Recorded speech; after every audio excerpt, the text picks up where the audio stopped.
Hello, lovely listeners, and welcome back to another episode of Power of Three podcast. As part of the Being Me series, I wanted to tackle a topic that's close to my heart, one that I've studied fairly extensively at university, but also one that actually impacts on all of our lives. And that is, as you can see by the title, gender. Today we discuss a wide variety of things under that banner, from the gender pay gap to gender roles and gender-specific behaviour and questioning whether that's intrinsically linked to sex or not, to what do we believe gender is and what does that mean to us? I hope you enjoy.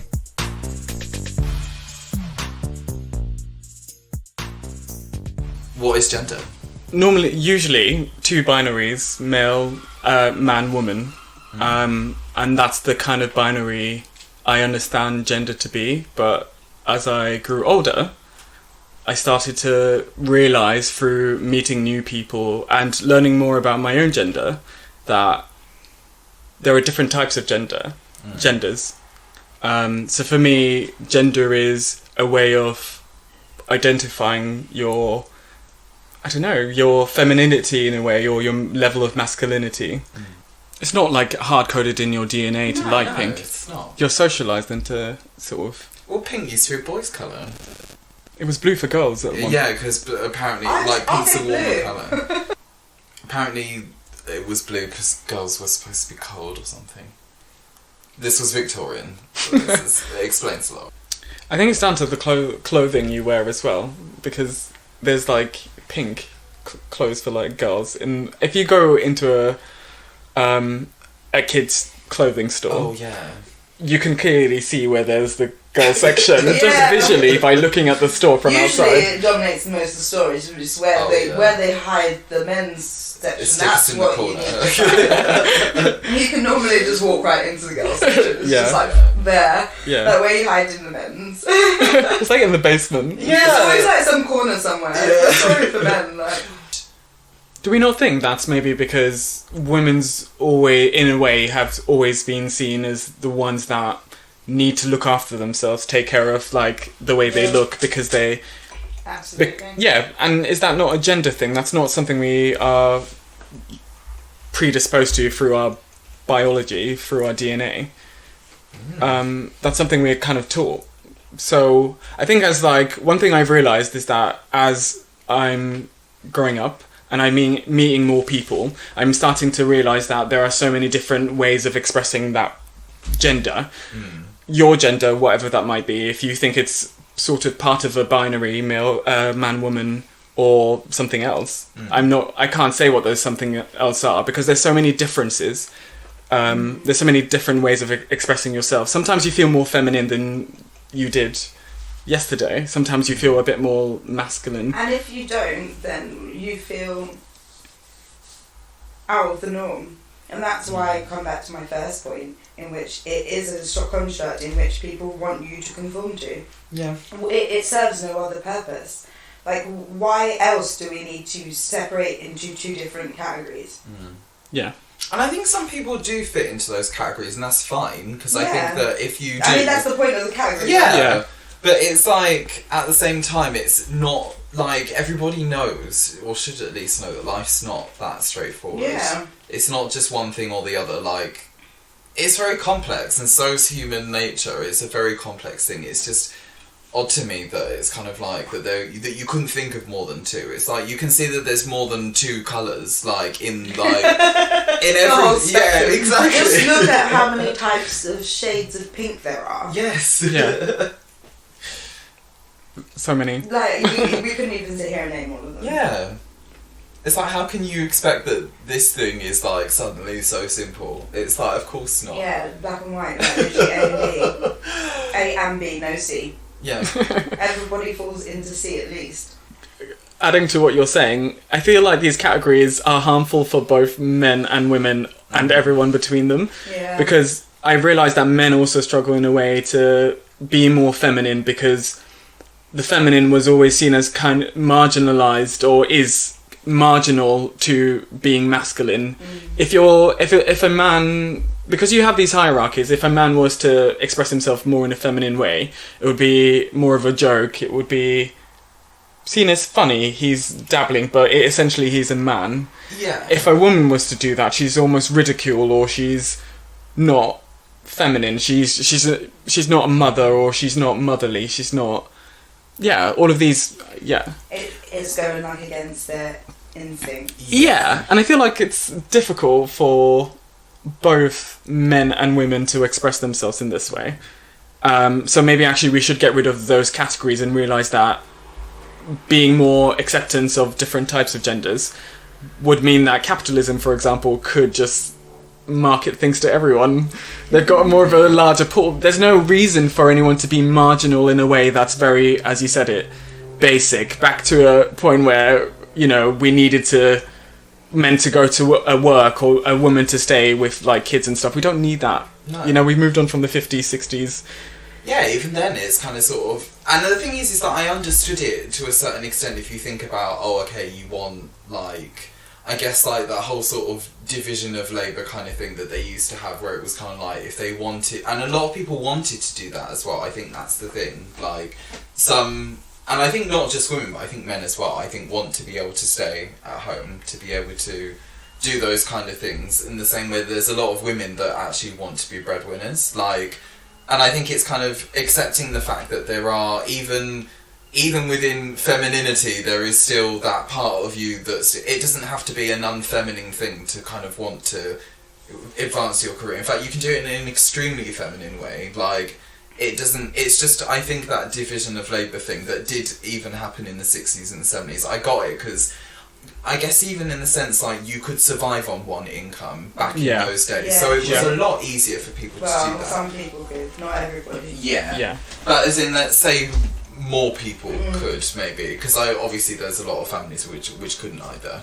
But I think a lot of the times now, because where you almost kind of have to work, you don't have to. You can obviously still only have one income, but I think a lot more, particularly women, want to actually be breadwinners. I think there's a lot more appetite for that, purely because I think there's more choices. The doors are now open now. It's not so kind of like a boys' club as it used to be, and very exclusive. And I think that as long as one can have that choice to make, regardless of what it is, I think that should still be fine. Because I think if you box things into categories, as you said, it is harmful for one side or the other. Because again, if you're in a heterosexual relationship whereby the man decides that he wants to kind of be the stay-at-home dad and doesn't want to be the breadwinner, there's almost society kind of saying, oh, but come on, mate, like, it's kind of like, it kind of puts the pressure on the man too to perhaps do something that, actually, you know what, in his eyes, that's kind of not what really he wants. And actually, there's a lot of women that feel guilty as well,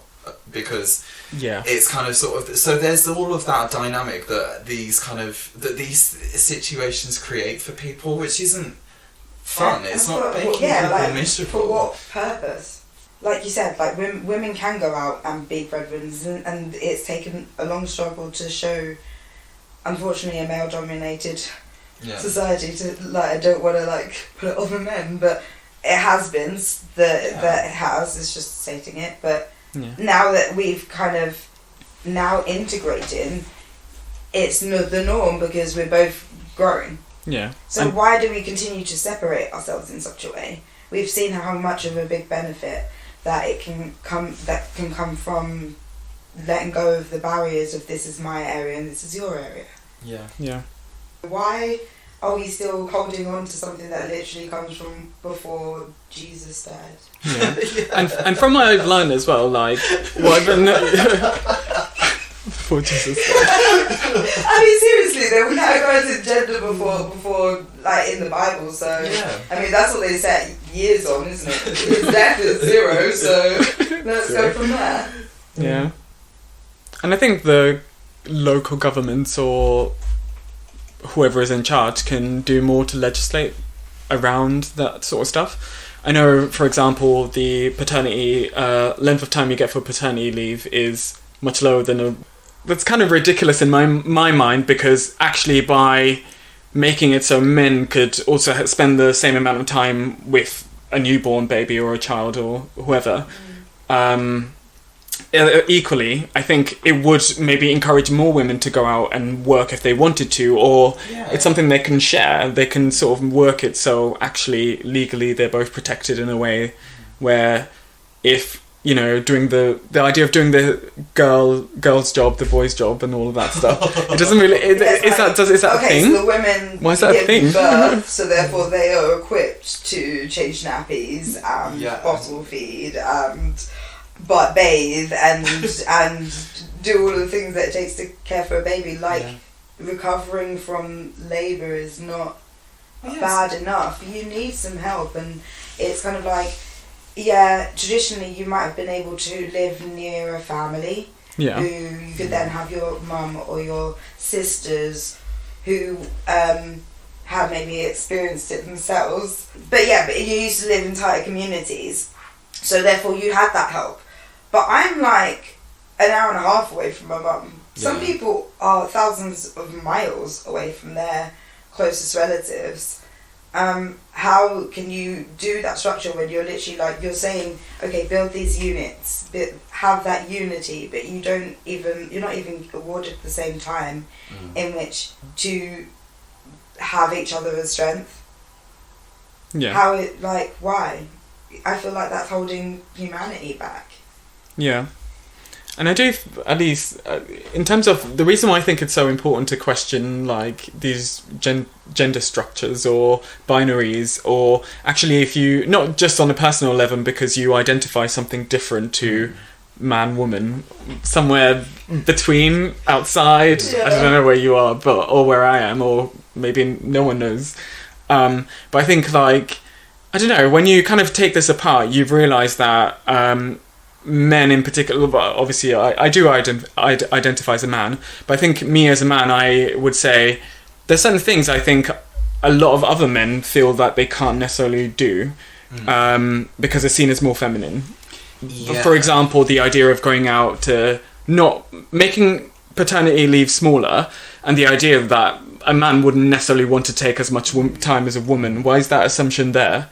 I understand that a woman may need to recover after giving birth, for example, if you know, depending on how they give birth. But yeah, they may want to spend less time with the child, and there's a lot of women that just want to have their baby and go straight back to work. That's fine. Like, there's a lot of women that can't, obviously, because it has obviously it does have an impact on your body. But they're giving you up to a year, so that might be for someone way too long. Like, even when you're recovering from someone like having a C-section or something like that, they're still not advising like a year. So there's some kind of like, and they get breastfeeding and they get all of that too. But at the same time, it's the same as you carrying a baby when you're like providing for another one. Why would you not want someone there to help with that, to bond with them, to see those moments that you're seeing, instead of having to like take them on videos or like be able to just be like, actually no, I want to spend time with my family. Why do you have to choose? But do you think now, with the fact that actually a lot of us are working from home now because of where we are, do you think maybe that's the choice is not gonna then be there anymore? Suddenly now it's kind of like you kind of get that balance now. You don't have to, one doesn't have to go back, because you can both, married couple that I work with currently, then the wife has recently just had a baby and they both like work together and they kind of do like their patterns in shifts. That means one will like work at one block in the morning and then she will then kind of not do the other one while then... So they rotate, so that means they're still looking after the baby throughout the day. It's really sweet, and it's kind of like you wouldn't have been able to have done that if you were travelling to an office, because you had to physically be somewhere. But now it's kind of like both parents are able to kind of actually get in. And still actually provide some work and progress their careers. I totally think, like, as you said that was exactly what's coming into my mind as well. Like, I've said probably like quite early on in the beginning of the pandemic that I think that it's going to be wonders for women's progression, and I think it's going to do wonders for families who have been struggling financially to pay for childcare. Because that shit's expensive. Childcare's very expensive. Childcare's so expensive, and don't get me wrong, all of the people who work and run nurseries you're doing there for good, but I feel like children need that experience, but you don't necessarily need to be having your child in 5 days a week. Do they need to be going there 5 days a week? Only because it serves you the purpose of being able to get to work. Yeah. Which, in my opinion, which again, like, I think, oftentimes babies are happy anyway, because obviously they are, but then I feel like you also want to spend that time with them, don't you? Like, why do you need to sacrifice one for the other? And I think a lot of people now, and I don't know kind of the official statistics, but I guess I'd say from anecdotal evidence, I think men and women are kind of more on this whole idea of working, not always working from home, but having kind of like some work from home days and some not, to be able to kind of do that. I guess now that kids are going back to school, it's different, but especially in that young age, like, I think you want to be there as well. It's key important one as well. Is that that's the kind of time in which really, I'd say, like, having kids that until they're like 4 or 5, that parents tend to, or a parent seems to need to kind of either decide or choose or sacrifice, sometimes it's out of necessity, to bring up your kids. And then it's kind of like free school kicks in, and then you can get them into the free schools. Yeah. So it's kind of like, it's cheaper to not work at all than it is to try and balance childcare. Yeah. If you can then even have a part-time job where you can fit it around hours like your colleagues do, or if offices were flexible enough, which because of the pandemic they now have had to be. Yeah. Because not only are the bottom people now experiencing some kind of inconvenience by childcare, for example, so are the top. Yeah, everyone is. Everyone is now understanding, and I suppose that really comes back down to the gender as well. Gender really is kind of put into putting us into statistical numbers of making sure there's enough females in the workplace. Yeah. If you take that away, and you don't need to worry about whether or not a female is going to be out, so you don't want to hire them because they look like they're about to have a baby, or even if you're pregnant and you lose your job or need to find a new job, no one's going to be like, I'm not going to hire that pregnant lady because she's going to be out for too long. Yeah. If you can actually, you can be back at work so much earlier and be like taking shifts or doing 3 days a week, but still be experiencing like your child. Most children are just asleep at that age anyway. Yeah. Like, come on, like, they're just asleep. What am I doing? Putting the washing on. Yeah. It's interesting actually, because one of the things that I was looking at was about the gender pay gap, which kind of plays a part into this. So obviously when they did the thing and they found, I think it was like 13% is the gap currently at the moment 13. In 2019. The average kind of median wage between men and women. But when they broke it down, they kind of said that a lot of the gaps tend to be after the age of 40, and part of that was to do with the fact that that's kind of when women decide to kind of take care of like older relatives. This is taken from the Commons Library. Mm-hmm. But they also mentioned that a lot more women are on part-time hours than men. But when they looked at kind of like basically like people doing the same job, it wasn't really about kind of sort of saying like if you two were employed in the same job, you would obviously get the same pay, which is kind of what they were trying. At least that was kind of its little footnote. But it was interesting because it kind of said that a lot of that part of that gap was because of the fact that at least now, again maybe with COVID it might now change that working pattern, but a lot more at least women take part-time work in comparison to men. Yeah. I suppose that you kind of have to if you've still got to pick up kids at 3. Yeah. Whereas most people have kids, or their kids' schools are quite close to home. If you're working from home, it doesn't matter, mum or dad can pop out for 15 minutes to get their 8-year-old that will come home and entertain themselves once they're there, like put some food in front of them and let them get on with their homework at that point, like whatever it is that they do, go playing in the garden. You can still work by then, but in order to do that from travelling an hour into work, you can't do that.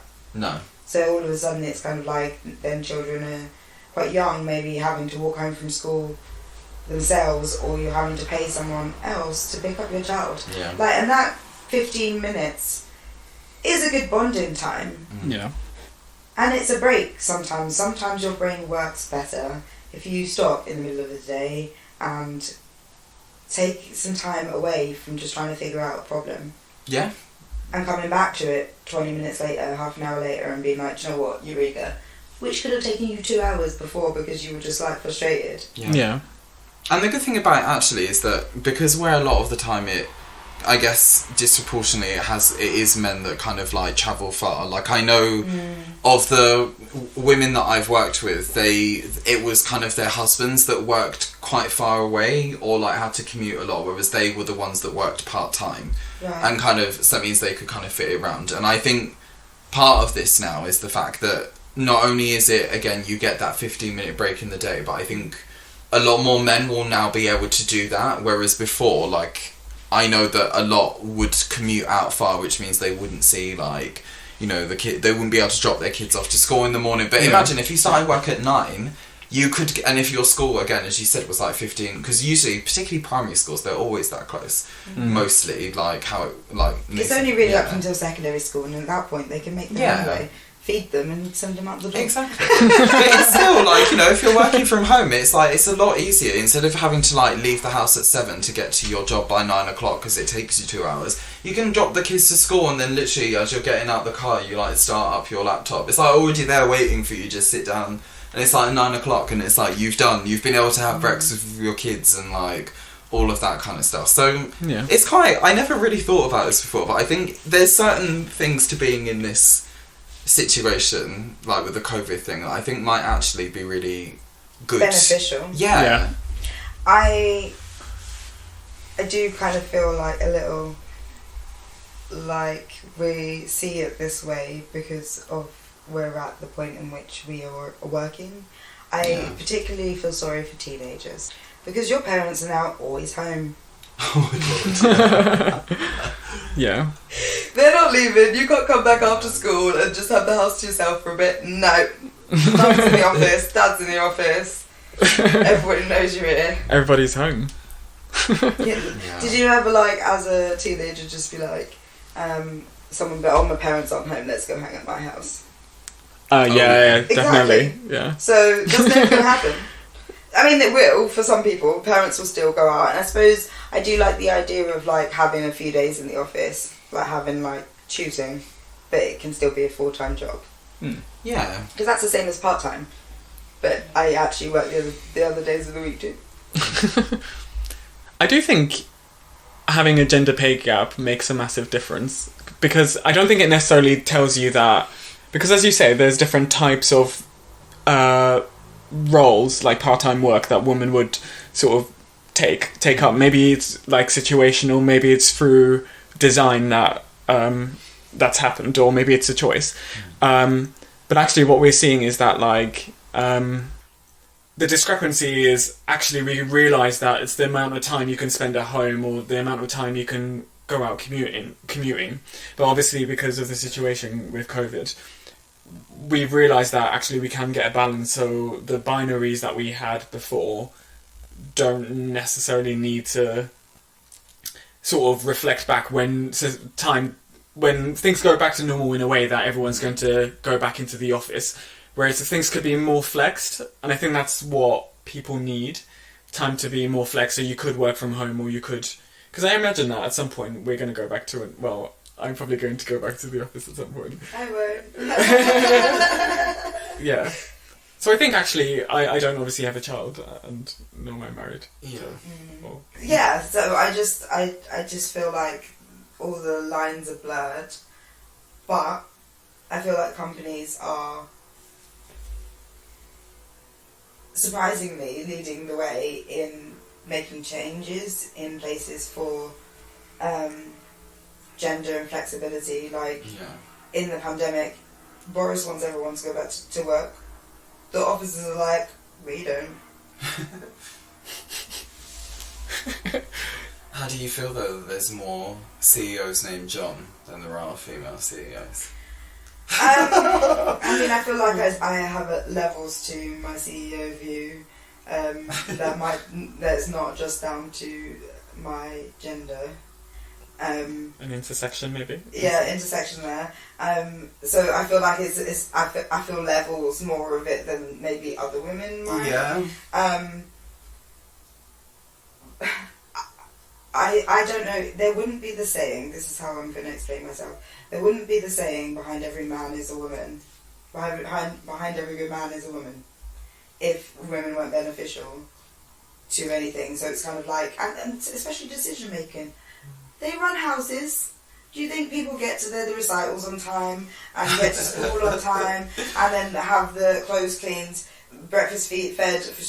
That's a skill in itself. It's transferable. Mm-hmm. So even if that is what you want to do, you could do that. But if you didn't, you could use that somewhere else. Like, that organisation. That's very true. And I think that it's going to take some time, but I feel like there are people that are making strides, and the difficulty is you can't just go, oh, you can't have the job anymore because we need to fit a quota of women. Because your name's John. Yeah. Too many Johns. I'm sorry, your parents should have thought better of naming John. But people will initially see it like that, I think, if that was to happen. Yeah, and I think that's why it will take some time to actually see the effects of people's minds changing about what gender is and what limitations should be on those genders. That it will happen naturally. It will just take some time because, as you can see with most other historic events where big changes happen, there's always people that are resistant. Yeah. But eventually that does mean they end up becoming the minority of voices eventually, when you know that it's good for a good thing and it's beneficial overall. Yeah. Everyone just wants something. I think it's just about being threatened by the change and what that change might mean to you as an individual, which in the workplace has been men, because it's they were people in the workplace. It just attributed to males because they were the people that would have to think about the consequences of what sharing that space would be. Yeah. And I think part of that is driven by the fact that men are kind of taught that in a sense that that's where they should be and that's their space, and there doesn't always seem to be, I guess, again, I think things are probably changing now, but I think with a lot of kind of stuff to do with masculinity, it's more that there isn't really other routes, or those other routes are kind of sort of not seen like as good. So it's kind of like, again, there is that pressure that I think is put on. So it means when you are then pressured that this is your space and then you have to share it, which means there's less of it for you, there's then kind of like that uncertainty of being like, well, if not here, then where? And I think particularly in certain, again, I'm kind of hoping that it's getting better now, but I feel like that, I don't know, from what I understand, a lot of that societal pressure, I think, kind of drives at least some men to get very, I don't know, it causes anxiety when that change is happening because there doesn't seem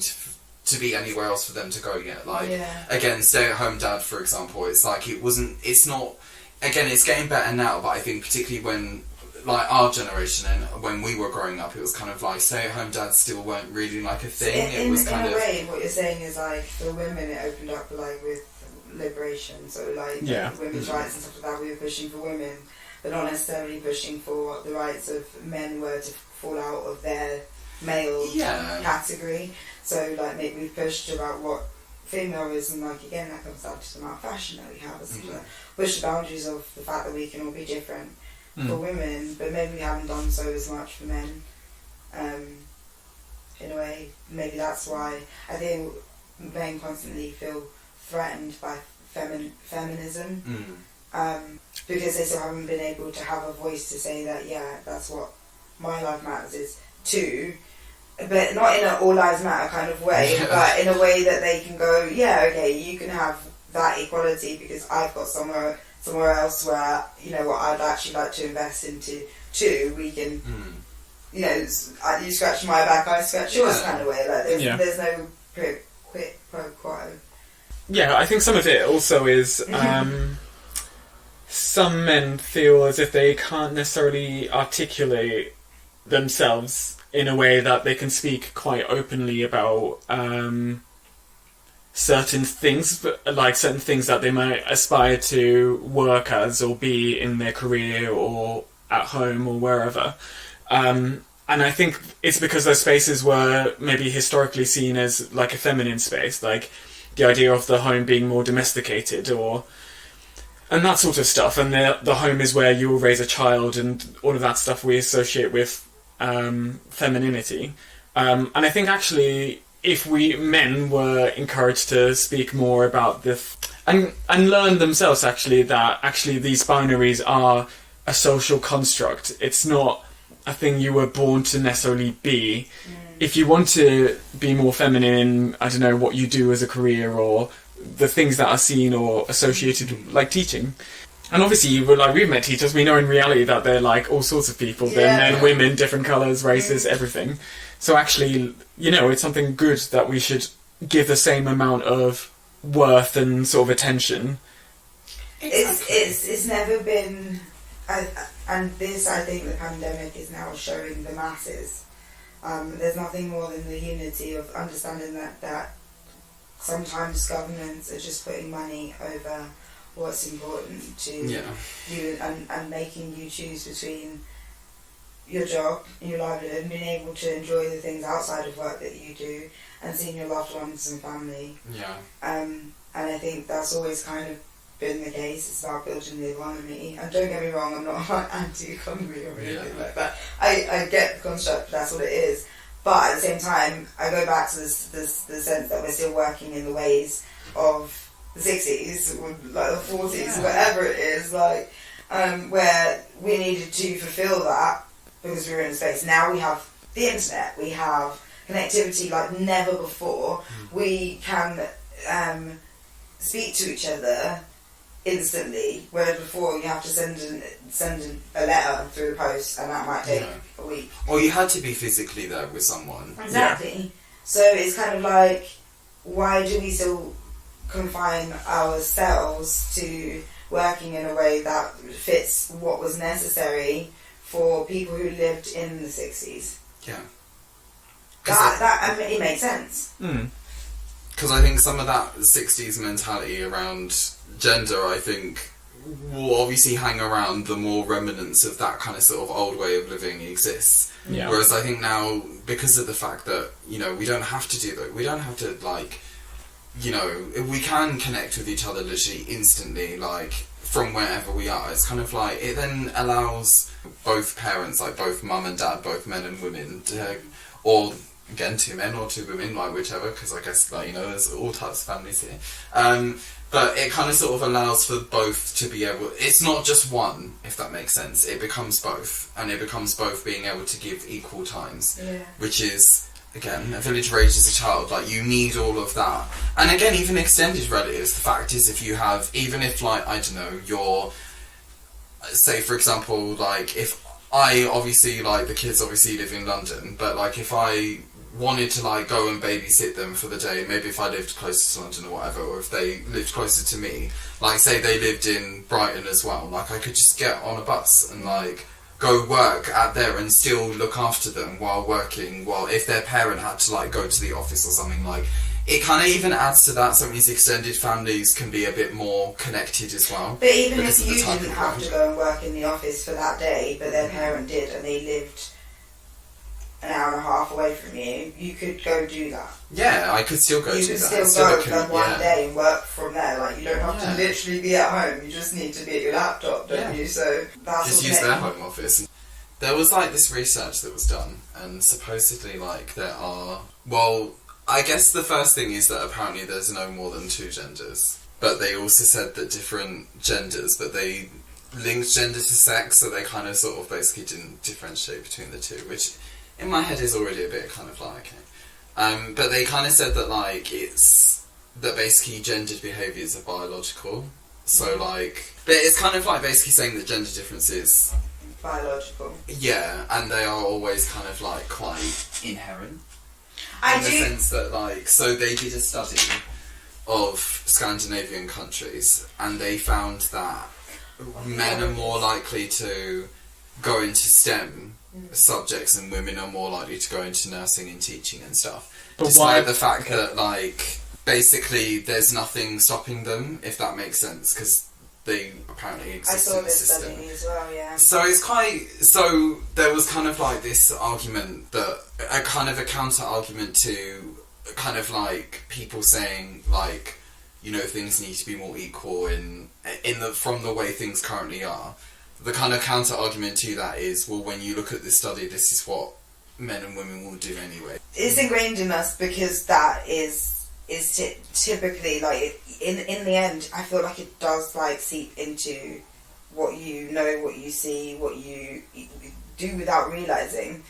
Those people who they did on the study, they may not have the choice, but when you are faced also with something like before that was an option, before they did open it up and give this to equal opportunity, they were still living with other women, their mothers, their sisters that might have been experiencing the way in which the norm should be.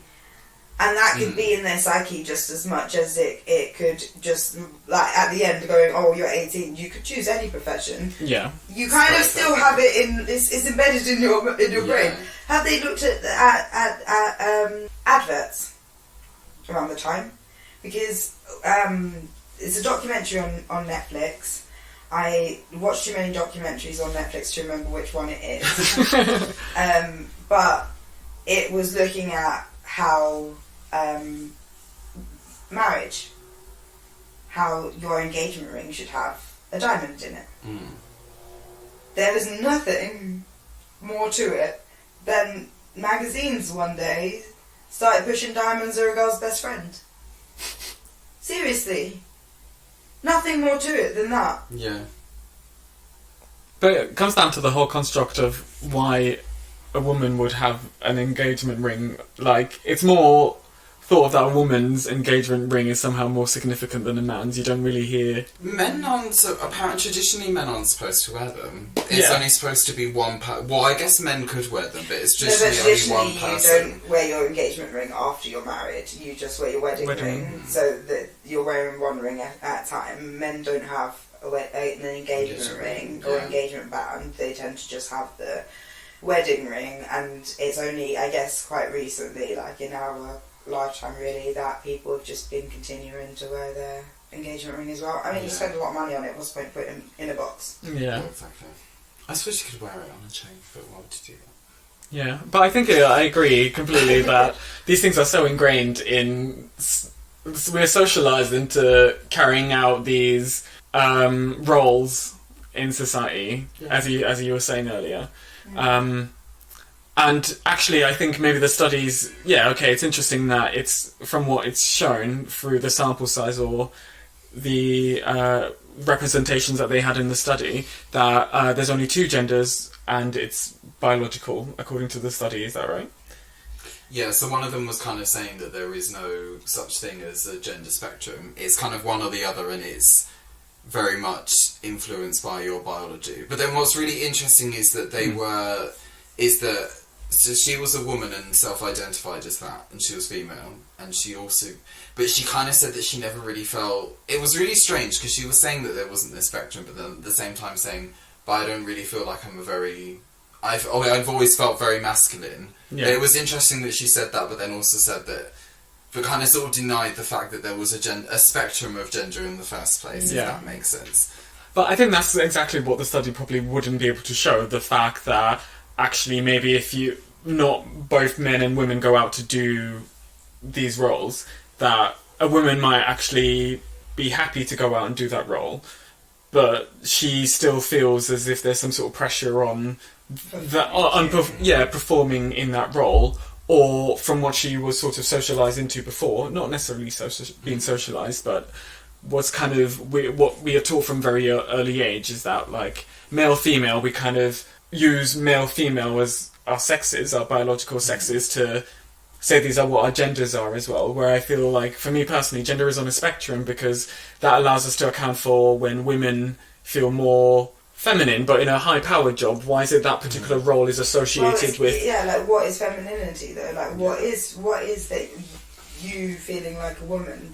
if you ask me, I'll say one thing, but if you ask any of your female friends, we'll probably all say something different. Yeah, absolutely. There's so many differences and distinctions. A study like that couldn't. Does it comment on? Yeah, I'm interested to find, actually, like, now you're saying that, I'm interested to know, if you remember, whether or not they offered just the two different jobs, like engineering or nursing, or whether or not it was a spectrum of jobs. So so that's the second study with the where it was in Scandinavian countries. So what they basically did is that it wasn't like a study. It was more of a study in the sense it was analysis of behaviours as opposed to it being like a formal kind of experiment, if that makes sense. Right. So what they did is that, so apparently there's a lot of legislation that they've done to basically to do with equality of outcome, is at least that's what I've researched anyway, where it's basically to do with the fact that basically men and women have the same access to like education and to jobs and all that kind of stuff, and there's not, again, I don't really know, again, I think there's, at least to me, one of my own footnotes would be there'd still be societal blockers, as you said, where it's kind of like, you know, society around you is kind of sort of pushing you that way as opposed to the structure itself, if that makes sense, because you're kind of sort of self-policing.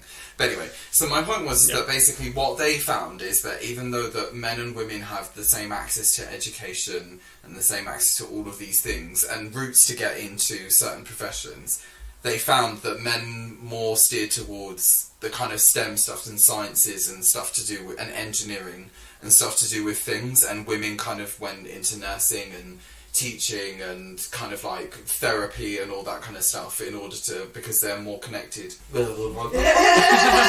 with things more relating to people, and they kind of said that there will always, it's kind of like indicating that apparently what it kind of was used for was as a counter argument to essentially say that in terms of gender differences that we see in our society now, like in, like, I don't know, British society, for example, that doesn't have the same policies, they would say that those differences would always exist, and there would always be women more doing one thing and men doing another. I understand that, though. I get that, though, but it's the stigma of wanting to... Choice. Yeah, it's the stigma of saying just because you don't conform to the category, your sex...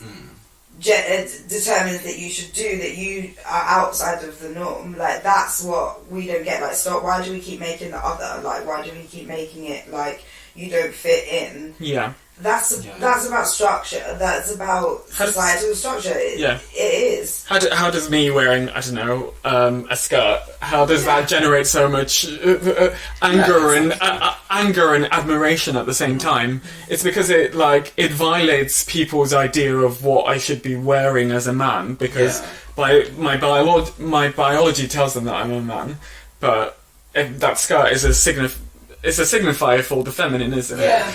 So, yeah, it's crazy. That's what I find so strange, though, is that when you do get into... At least when I dig into this kind of thing, there's a lot of people that try and say... that, or a lot of people that do say that the science is very concrete. But from my understanding, I don't believe it is, and I think it's very difficult to say that when there are... How can you say that in light of so many exceptions, where, like, you could not even say they are exceptions? It's actually... Everyone's different. I'm sorry. Yes, exactly. Everybody's an exception. Do you remember when we went to school and Pluto was a planet, and then we got to, like, our 20s and Pluto wasn't a planet anymore, and then they sent a spacecraft out to Pluto. Apparently, Pluto might be a planet. Come on. If something I get is so far away and like we've not had the information or the technology to see Pluto, but that's just a wide scale example of exactly this. We don't need to be in we're not in a world anymore where we need to fit certain gender roles. We don't hunt and gather. We don't need to give it a number and say 1, 2, and what about everything else? Yeah. It's a whole rainbow, or maybe even bigger than a rainbow. And honestly, why do we even need the specification in the first place? Why does it matter? Exactly. That's what I feel like I come to the conclusion of whenever I see this kind of stuff. It's just like, it exists, okay, fairs, but there's also in a lot of places where it doesn't exist, and why why should this system be more better than the other one? Because, I mean, to be fair, everybody's kind of doing them, and they're not really kind of like, you know, if your gender identity isn't man or woman, then it's kind of like, you're not really harming anybody by doing that, or by wanting to live that. Like, if I want to walk down the street in, like, an evening gown, I don't see why that should be anybody's problem. It is, oddly, and this is kind of, but because there's the system is almost pushed onto you as if it's correct, but it's like, it is correct. There's nothing, nobody's saying it's wrong, it is correct, but it's only correct for certain people, but for certain people it's not correct, and that doesn't mean to say it's wrong, it's just not correct for them. Like, you have to understand, again, it's all of these different shades, it's all of these different things that are encompassed. You can't just reduce things down to two things and be like, oh, because you biologically have these chromosomes and have these hormones, this is kind of the thing that you should be doing, or this is the thing. And it might be a marker for certain things, but I feel like at the same time, nobody's just reduced to biology, because if they were, then we would just be like, I'd just be squatting in the corner of this room rather than going up and going to the toilet. I'd like eat whenever I wanted. I would like do all that kind of stuff and be very... But we're not like that. So we're not like, you know, beholden to our biology. We do have conscious control. So I think when people do try and reduce us to just cells, it's just like, but at the same time, there's so much more on top of that. There's so many layers. What makes us human. Like, you know... I think sometimes what it is, or at least what I've learned during my time at uni, I guess, as I was like going through uni and I was studying English. Through studying English, it kind of made me understand everything like as a spectrum in a way. Yeah. And one of the things I learned was about, with gender, giving something a word to describe the different variety or shades, it adds sort of power and visibility to that word. So, for example, the idea of being cisgender is when your biological sex matches up to your gender identity. Yeah, and the fact that 10 years ago, or you know, in uni or before uni, that's not a word I remember coming up in circulation in sort of general day to day. I'm not sure it was something that people were circulating at all. No. Yeah. And now that we have this word, we can describe that, oh, you might identify as cisgender, which means that, like, you know, I'm a man and my biology is like, you know, I've got a male's body. You're male. Yeah, I'm male. But I do think actually having the distinction between sex and gender is a good thing. Even if let's say it doesn't exist in the first place, I think having them and seeing them as separate things kind of has a function, and I think that what function shows us is that certain things that doesn't match up to what our biology's, you know, coded into our biology's, like wearing a skirt, that's completely societal. My biology doesn't tell me I can't wear a skirt. You know, I mean, I could wear a skirt easily, or like high heels or an evening gown, but my biology doesn't tell me that. So actually having the distinction between sex and gender, to me, allows us to think that actually the way people express gender is on a spectrum, because comparing two cisgendered female, they may be completely different from each other. One might be completely masculine, but is very heteronormative, very you know, in a way in society that we've known to be the norm or identified as the sort of... But what's interesting is that cis women... It's like, it's still a cis woman thing to wear jeans, for example, but it's not a cis man thing to wear a skirt. That's what's I also find really like interesting about kind of how it's opening it up for women. Like women couldn't wear trousers, they couldn't wear jeans at one point. Yeah. Now they can. I am right now. You know what I mean? Like, it's fine, but it never opened up for men. It kind of was like, you're still in that box, and women can come in and invade that space, but you can't broaden out. Yeah. I may need to fact check this, but I'm sure it was Coco Chanel. I'm not going to give a date. I think it's like the start of the 19th century, or no, I'm going to say 1920s. But I think what she did, and the reason why she's so well known as the starter of this fashion line that started obviously 100 years ago probably, it's because like she changed and transformed how women wore clothes. Women had to wear like the big bodices and the very Victorian style, and coming in from a very formal way of dressing. formal way of dressing and having not showing too much ankles and all that sort of stuff. But what she did is that women didn't want to wear skirt and these free things all the time, and in fact they were probably quite heavy, right? They were. Yeah, so and they were damaging to the body. Yeah, so the type of stuff she would design would be stuff that would be flattering for a woman, but they might be jeans or pants and stuff that they can gender swap in a way and wear something that a man would wear. Like the power suit. Yeah, the power suit and like all of these things, and I think that's interesting about things like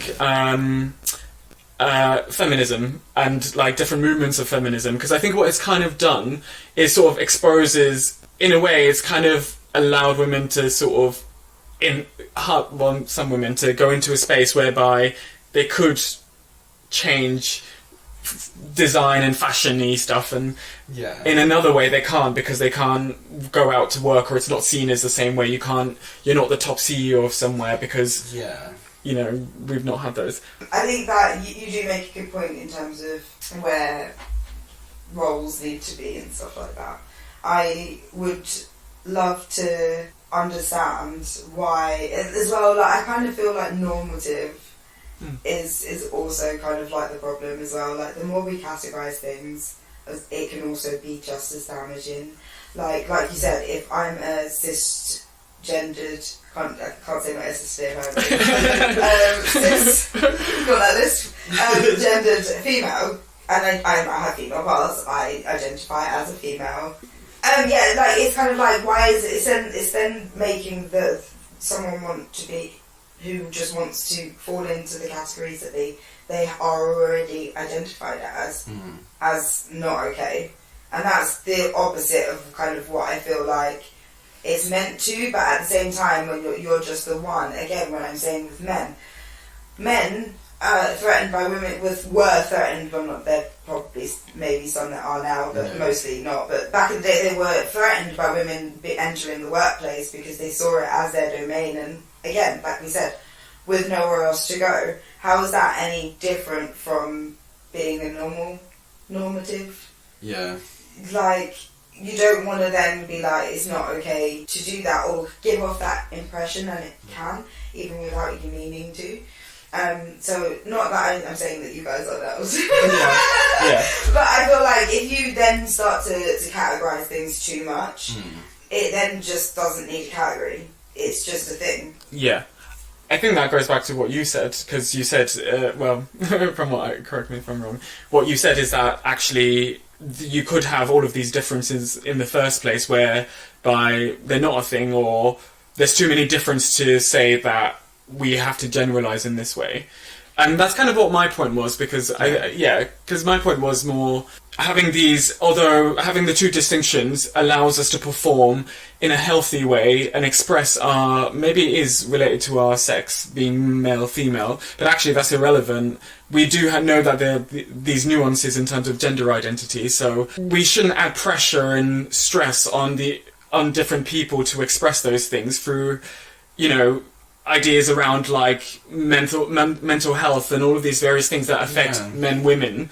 All of these things affect everyone, really, but we tend to give more attention to men or women in certain areas where actually it should be looked at as a whole. I agree. And the whole spectrum of it, not just man or women. If it gets to the point where you can say that literally the person sitting next to you identifies slightly different to the same thing, it's not a great thing to be using to identify something. It's not working. No. Yeah, exactly. So it's not a very good identifier. Choose something else. Yeah. And whatever you choose, people will fall into categories. We all fall into categories. Something is going to be more common about one person, like a group of people, over another group of people. But if it's to the point where we're going, do you know what? Actually, I live on a street with 100 people and every single one said something different. Yeah. You're kind of not in the same pool. Yeah. And that's the thing, I think that there are circles of people who do really dislike the acknowledgement of differentiation, and are kind of sort of like opponents of like intersectionality and all that kind of stuff. Yeah. Whereas I kind of think it's the reason why you need to have this conversation is because when you're not having those conversations, people think that the norm is just one thing, and if you just normalise that, then anything that falls outside of that is treated differently, and it's not treated in a good way. You need to acknowledge the fact that these things exist, and you need to give them the space to be able to be treated just in the same way that every other thing has been treated before it and after it. We need to understand again that, like, things aren't just simple. Things aren't one thing or the other. Like, there are so many different things encompassed, and I think when, you know, people start trying to... When people understand that, and when people realise that actually there are people in this world, and probably a lot more of them... I want to say that there's a lot less, but I'm not totally sure. There's probably a lot more of them that do see through this lens and see, because you're different, you're lesser than me, or you're worse than me in some way, or you're a threat to me, rather than, oh, you're different, so am I. Like, and not really kind of having that, and that's the place we need to get to. Yeah. And I feel like that by trying to kind of sort of be an opponent of allowing people to acknowledge difference, it's like, it exists, but you have to kind of sort of accept it, because that's a part of what makes someone unique, but not treat them in a way that they don't deserve to be treated in, if that makes sense. Yeah. And not put them into boxes, not expect them to do certain things, and if they don't, it's an issue. It's just like, let people be. I think we all certainly have these biases as well. Like, we all have biases about men when we see them in certain... We all have biases when we see men in certain... behaving a certain way. We have biases when we see female behaving a certain way. We have biases when we see people of a non-conforming, in terms of the two binaries, in terms of the space that you... We see judgment when people choose not to raise their children with a gender. Yeah, exactly. And we see these, and I think what's important is that, we see them, but we also understand that just saying that, categorising them in such a very generalised, arbitrary way, I think, in my view, you make it feel like those that wants to transgress those different spaces or different identities can't. Yeah. And it goes down to your everyday. It's like, you know, seeing a man in a... I can only... Because I'm not going to say what I am. Yeah, but like, as a man, you need to behave a certain way. You need to be more masculine, or... You can't show emotion. Yeah. You shouldn't show emotion. You should be the strong one. You should lead. Yeah. Stuff like that. Yeah, and I think there's even different nuances within that as well, for, you know, whether or not there's like racial differences, class differences in terms of being a man. Obviously your experiences are different. So when you're, you know, when it's like white men from working class backgrounds are more likely to fail in certain levels of education and so on. I was put in a special classroom in year 11 for that very purpose. I'm not joking. Oh my god! That genuinely happened. But that can be for another time. But yeah, go on. Yeah, so that's a nuance in which I'm talking about. Yeah. You know, it's there. And your experience, or whoever's experience, is going to be so different. Different to so many other men. So, like, stop generalising. I feel like that's so simple. If you get it wrong, or someone corrects you, I think, you know, you've been corrected. You know, these spaces exist.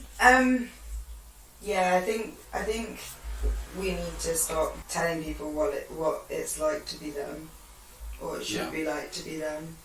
And stop worrying about it. Like, why do you care? Exactly. What is it actually causing you any harm? You don't have to get involved if you don't want it. No one's asking. Yeah, no one's inviting you to join the party, love. We know. But let us have our own party. And the thing is, as well, we forget that we are not living in a lifetime at a point in which there have never been as many human beings on the planet than there is now. Why do we, like, hello, genetics? We all come out differently.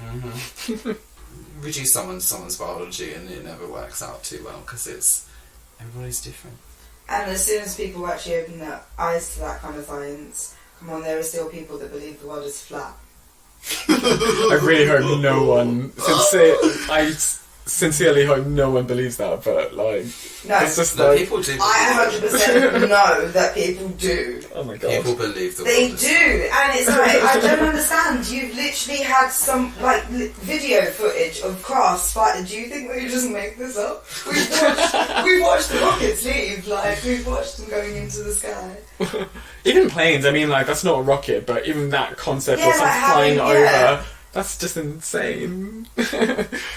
I don't understand that, but there are people who will struggle with that idea that these constructs are not necessary anymore. Yeah. It's about understanding that things change and time moves on, and there's nothing wrong with letting people live their lives and being happy and not having to be subjected to things that aren't very nice. Just everyone love each other. Yeah. Changing the world one step at a time. One step at a time. One podcast at a time. The power of 3. Exactly. Set us free.